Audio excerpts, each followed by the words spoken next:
Vamos a hablar esta noche con Pablo Melicio. Él nos va a decir bien su apellido porque yo no sé si es Melicio, Melicio. Él es psicólogo de la UBA, escritor. Y hoy me presentaron esta nota de él para hacer y yo digo, ¿cuántas personas con esto de la pandemia del coronavirus quedaron con este tipo de testimonio que tiene él en su libro, ¿no?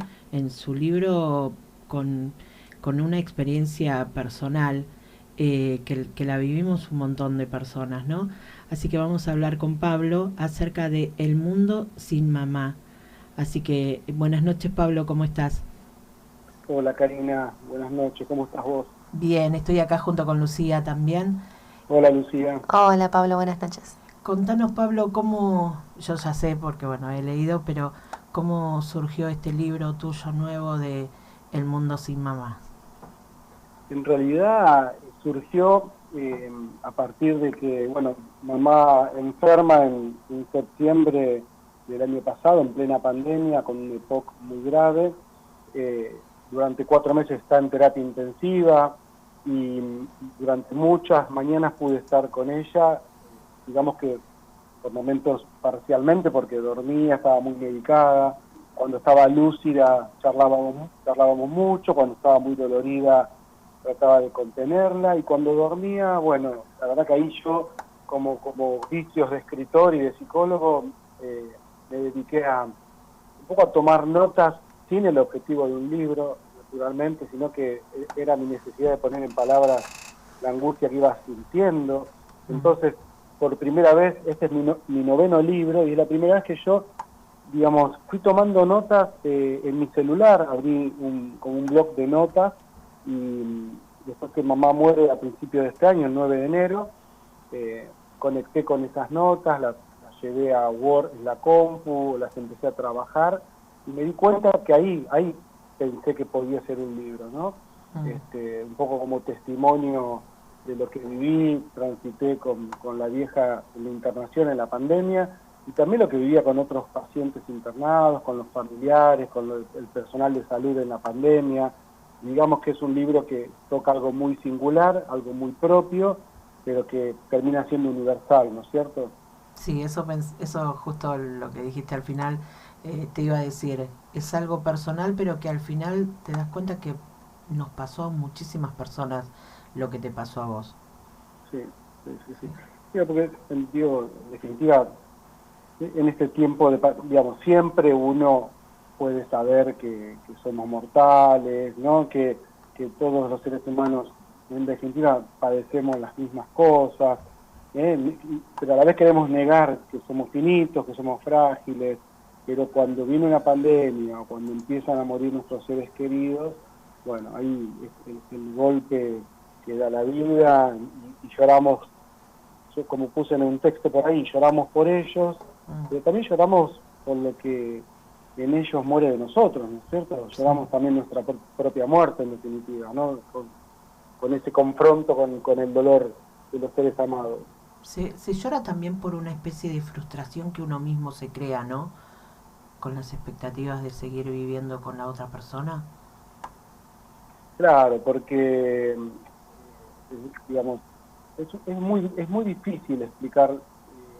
Yo puedo explicar a nivel personal y después lo que vivo en el consultorio, ¿no? Mientras todo está bien, mientras rozamos cierta felicidad, mientras vamos por la vida cotidiana en una suerte de normalidad, olvidamos la fragilidad, olvidamos la posibilidad de la enfermedad, de la muerte, hasta, ¿no? Sí. ¿Cómo? No, sí, sí, sí. Sí, que vamos como olvidando todo, ¿no? Y cuando vienen estas enfermedades, pandemias, y por sobre todo cuando la enfermedad te toca de cerca, a vos misma, a vos mismo o en un ser querido, bueno, ahí aparece la frustración, ¿no? Porque conectamos con lo imposible de resolver, porque no depende de uno la vida del otro muchas veces. Sí. Vos en una parte decís las madres no deberían morirse. ¿Y cómo haces con esa frase, esa oración como psicólogo a la hora de tener que decirle a un paciente cómo afrontar la muerte de la mamá? si vos también a su vez la viviste. Claro, yo creo que antes de la muerte de mi mamá, yo tengo 26 años de profesión y me tocó acompañar muchísimas veces a pacientes que perdían a su madre o a su padre. Pero yo creo que fue un acompañar emocional, terapéutico, intelectual, pero me faltaba ese toque de experiencia personal que ahora que transité la muerte de mi vieja me ha humanizado muchísimo más, y de hecho me ha pasado, mi mamá muere a principios de enero y en este año me ha tocado puntualmente 2 o 3 pacientes que también perdieron a su mamá o a su papá, y creo que ahí acompaña también, a veces es el silencio, ¿no? No hace falta tanta palabra, ¿no? El análisis a veces tiene, digamos, la terapia tiene eso, ¿no? La presencia, la contención de la presencia, y hay veces que no hay mucho para decir, ¿no? Que es acompañar en el duelo, que es un tiempo donde es muy importante la presencia más que las palabras, ¿no? Vos cuando escuchás a un paciente que te cuenta acerca del duelo que está viviendo, eh, ¿preferís más simplemente escucharlo y no analizarle tanto lo que le sucede o cómo lo orientás a seguir? Claro, yo creo que en el tiempo del duelo no hay nada que analizar, hay que explicar, ¿no? Entonces ya en ese, digamos, no hay que complicar el duelo, hay que explicar que el duelo es normal, que se suele hablar de un año, y está estudiado que suele ser un año el duelo, no porque después del año uno deje de sufrir. Creo que ese primer año del duelo, la palabra dice duelo, ¿no? Después viene el sufrimiento, el duelo es dolor, y es un año porque... Bueno, a mí me pasó que el domingo cumplí años y es el primer cumpleaños sin mi mamá, ¿no? Y ahora viene la Navidad, el Año Nuevo, son las primeras fiestas sin mamá. Creo que esos primeros días de ausencia fechas, ¿no? del ser amado son las que hacen que sea todo un poco más duro. Ya cuando el segundo año estás por segunda vez en un cumpleaños sin tu ser amado, segunda fiesta, ya digamos que te habituaste, no quiere decir que no extrañes, ¿no? Pero te habituaste a la ausencia. Todavía en el primer año hay como una negación de la ausencia. Yo a veces, muchas veces, hasta que parece que me olvido que mamá está muerta, ¿no? Entonces, porque hay una negación de la muerte, hay gente que incluso agarra el teléfono como para contarle algo a su pareja muerta, o a su madre, o a su padre, o a sus abuelos, porque todavía hay como... uno no se acostumbra a la muerte. Después, lamentablemente, el paso del tiempo hace que te des cuenta que es una realidad contundente, ¿no? Sí. ¿Y cómo llegaste a terminar, a definir, ¿no? Escribir el libro? Y cuando lo presentaste a la editorial, ¿qué te dijeron? Claro, yo en realidad había terminado un libro que había salido en el 2019 y estaba corrigiendo un libro que va a salir ahora a principios del año que viene. En el medio se enferma mamá y por supuesto hace un impasse en todos los proyectos que yo tenía, desde profesionales, como escritor, como psicólogo, los proyectos familiares.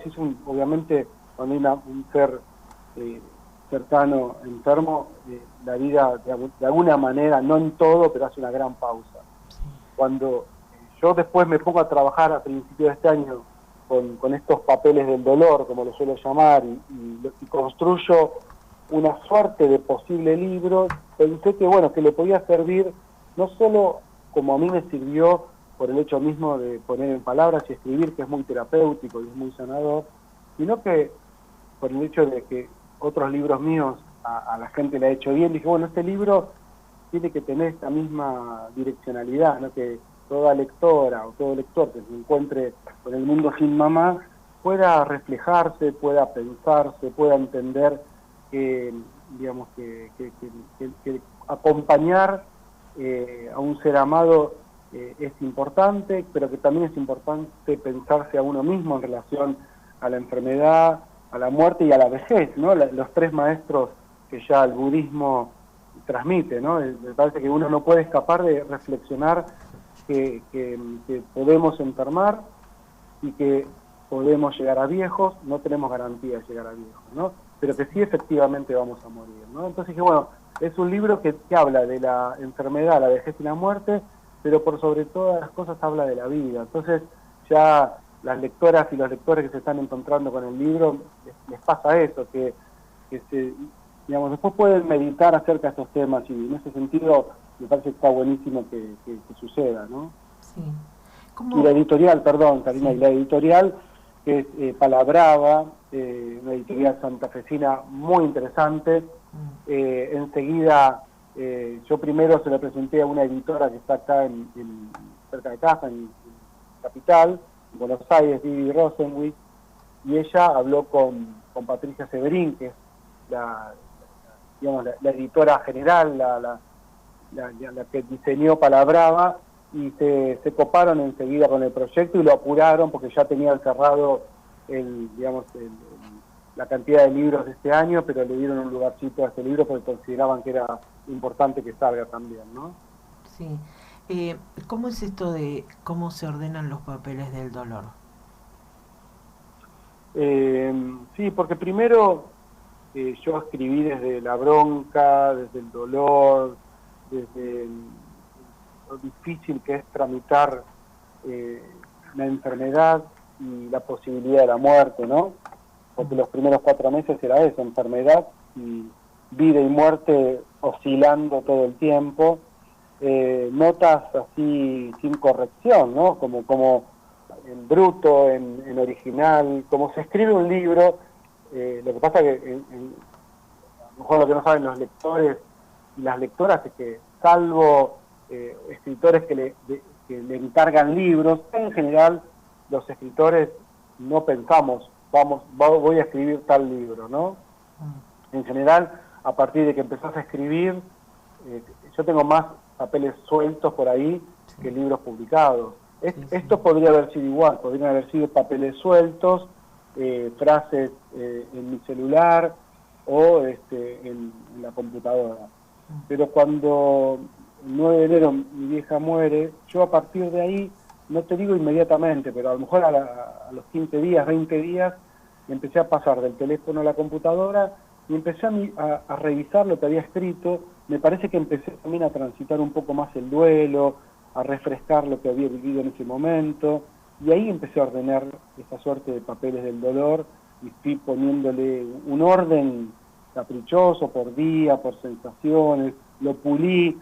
Pulir no significa quitarle veracidad, sino quitarle recurrencias, ponerle alguna palabra más oportuna para definir algunas cuestiones.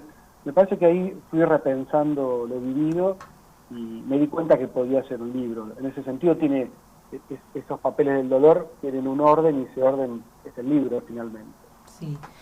Vos desde tu parte como psicólogo, ¿le decís a tus pacientes que hagan lo que vos hiciste ante la situación, ante los momentos que padeció tu mamá y que vos viviste? Porque vos en una parte de lo que yo estoy leyendo dice escribir para no implosionar y dice letras urgentes, frases desesperadas y, y también, o sea, las crónicas de las vivencias del desamparo en medio de la pandemia. ¿Vos le decís a tus Sí. pacientes que hagan eso también? Quizás el escribir, el dejar más o menos en papel escrito lo que les pasa a ellos también para ese dolor y ese duelo. No, no, en general se lo dedico, suelo recomendarle a pacientes que tienen cierta similitud conmigo, en el sentido que a mí me cuesta en momentos así graves llorar, me cuesta poner en palabras lo que siento, en el momento grave, lo hago después. Mm. Entonces, porque si vos tenés esa capacidad de hablar con tu hija, tenés la capacidad, Karina, de hablar con una amiga, de llorar, quizás no te hace falta escribir. Mm. No necesariamente para todo el mundo eso. A mí me parece Mm. que es para personas como es mi caso, que, y aparte en este puntual, yo estaba muchas mañanas, por solo, con mamá dormida, y bueno, y esa angustia que yo sentía, que no la podía liberar, la ponía en palabras, por escrito. Quizás alguien puede llamar a un amigo, una amiga, contarle lo que está viviendo, sintiendo. Yo en ese aspecto soy bastante solitario y dialogo con la escritura, por eso escribo mucho, no solamente libros, sino artículos para diarios. Yo me voy pensando y voy pensando en mi realidad y la realidad que tengo cerca a partir de escribirla, ¿no? Sí, seguro. Bueno, Pablo, ¿cómo puede adquirir la gente el libro Un Mundo Sin Mamá? ¿Dónde lo puede conseguir? Sí, en librerías tarda un poco porque la distribución es difícil, pero va a estar en varias librerías y si no ya pueden entrar a Palabrava, ¿sí? Hay la editorial, está también en Mercado Libre, está en Vivi Libros, que también Viviana distribuye. Si ponen El Mundo Sin Mamá y Pablo Melicchio en Google, va a traer varios lugares donde ya se puede, incluso se lo llevan hasta tu casa. Ahora viste que a partir de la pandemia hay delivery de todo y por suerte también de libros, ¿no? Está bien. Bueno, Pablo, muchísimas gracias por la charla y por, bueno, también el libro, ¿no? Que va a ayudar, creo que a muchas personas a darse cuenta que no solo ellos viven lo que vos viviste. Sí, y te abrazo a vos, Karina, Lucía, sé que también transitaron sus pérdidas, sus dolores, y bueno, hacer radio es poner palabras, ¿no? De alguna manera es como escribir, ¿no? Sí, seguro, seguro. Yo para mí siempre digo lo mismo. A mí este micrófono que tengo frente es el lugar donde yo puedo hacer quizás la catarsis, no desde mi dolor, no hablando de mi dolor, pero sí mostrando la realidad de muchos que pasamos lo mismo. O sea, Sí, que no sí, es sí. solamente un dolor nuestro. Sí, ha sido muy invasivo y ha sido muy doloroso para muchísima gente y no todos ni todas tienen la capacidad de transitar lo más sanamente posible el duelo y bueno, para eso este libro, para eso esta charla, para que bueno, que entre todos y todas juntos y juntas, viste, yo digo, es el momento de que la pandemia nos enseñó que estamos interconectados, ¿no? Y que Sí, nos podemos ayudar para que la vida sea menos dolorosa y más bella sí. dentro de lo posible. Yo digo que tenemos que tener empatía con el otro, ¿no? Sí, totalmente. Hoy la dejé preguntar a ella porque, bueno, en mi caso en particular me toca muy de cerquita. La verdad me Imagínate, gustaría Lucía. leer tu libro para poder también ver otra mirada diferente tal vez a la mía. Pero bueno, me toca muy de cerca en este momento que le digo, justo ahora le digo una entrevista así. La verdad, un placer escucharte y saber que no somos los únicos, que hay un montón de personas que estamos transitando esto y muchas personas que ya lo transitaron y que lo bueno es que haya gente del otro lado que te acompañe en este momento. Claro, cuando uno está fuerte, Lucía, y puede transitar bien su duelo, después también puedes ayudar a otras personas, ¿no? Con tu testimonio, con las pérdidas que humanizan, ¿no? Y en ese sentido creo que bueno, sí, es inevitable, ¿no? No podemos escapar al paso del tiempo y a las dolencias. El tema Okay. es cómo las transitamos, ¿no? Y cuanto más fuertes y humanos estemos, más será soportable ese dolor, ¿no es cierto? Y el dolor cuando pasa se transforma en sufrimiento, es decir, el ser amado sigue doliendo, no como al principio, y si lo recordamos y dialogamos y todo, de alguna manera es como, bueno, Borges decía, ¿no? La verdadera muerte es el olvido, así que tenemos que hacer todo lo posible para que, ¿sí? Tu padre, mi madre, todos nuestros muertos sigan vivos en nuestro recuerdo, en el diálogo, poniendo palabras, ¿no? Y sí. Sí, sí. Aparte, yo soy partidaria de pensar, digo, cada uno de nuestros seres queridos que ya no está, vivió con nosotros el tiempo que tenía que vivir, seguro, que nosotros no sabemos cuál será el nuestro, ¿no? Pero que yo por lo menos estoy agradecida de haber vivido con cada uno de ellos la cantidad de años que viví. O sea, Sí, te queda, a mí por lo menos me queda esa tranquilidad de que viví muchos años con ellos y que no fueron nada más que 1 o 2 años, que me quedó algo pendiente, porque sí, viví un montón con esos seres queridos que ya no están. sí, sí, sí. En ese sentido tengo esa tranquilidad de que no fue nada más vivir un año o dos y digo, uy, me quedó pendiente hacer esto, aquello, lo otro, no. Hicimos un montón en estos años vividos. Y bueno, creo obviamente que lo principal, y como vos padeciste también con tu mamá, es que la persona no está sufriendo más en este mundo. Claro, y eso que vos decís, mirar la vida metafísicamente. Uno puede decir, bueno, es una mierda y se muere la gente y se enferma, pero es inevitable la enfermedad y la muerte. Uno puede decir, bueno, tendría que haber vivido. Sí, es verdad, pero hay chiquitos que mueren, si bien nacen, hay chiquitos que nacen con enfermedades y viven todos los días. Es decir, no es un mundo justo, ni la vida justa, nadie nos dijo que esto iba a ser una fiesta de 70 o 90 años, ¿no? Hay claros oscuros, ¿no? Hay un montón de cosas que suceden y que cuanto más fuertes estemos y lo usemos para evolucionar y crecer, ¿no? Lo que me toca, ¿y qué voy a hacer? Si me enojo, es peor, porque al dolor le agrego enojo y es como más signo negativo, ¿no? En cambio, como vos decís, bueno, me tocó vivir este tiempo con esta persona, aprendí esto, me aportó esto, le aporté esto, y bueno, y la vida traerá otras experiencias, ¿no? Sí, seguro. Bueno, Pablo, muchísimas gracias y vamos a ver si nos podemos leer el mundo sin mamá y tener también otra mirada. Dale, ojalá, bueno. Muchísimas Después gracias. me cuentan. Dale, Sí, un beso, muchísimas Karina, gracias Lucía. y contá con nosotros para la difusión cuando ya tengas tu próximo libro, que no nos dijiste el nombre o todavía no tenés el Mirá, nombre. no tengo el nombre, que es lo que me falta, en este caso no llegué al nombre, pero como el año que viene son los 40 años de la Guerra de Malvinas, Sí. durante el 2019, parte del 20 y ahora avancé casualmente, porque no sabía yo, o no recordaba, mejor dicho, que eran los 40 de Malvinas, y la editorial me pidió que es Marea, que es con el que saqué un libro sobre la madre de Plaza de Mayo, Norita Cortiña. Bueno, este sale sobre Malvinas, en marzo va a estar también en la calle, así que 2 libros casi juntos, con características muy distintas, pero bueno, hablando de otra tragedia y difícil de elaborar como la Guerra de Malvinas. Sí, seguro. Bueno, volveremos a hablar entonces nuevamente. Dale, seguramente. Muchísimas gracias. Dale. Gracias, que tengas Gracias. una buena noche. Un beso. Gracias. Chau, chau. Era Pablo Melicio, él es el psicólogo de la UBA, escritor, y bueno, y el que quiera leer su libro por editorial Palabrava puede ubicarlo con el nombre El Mundo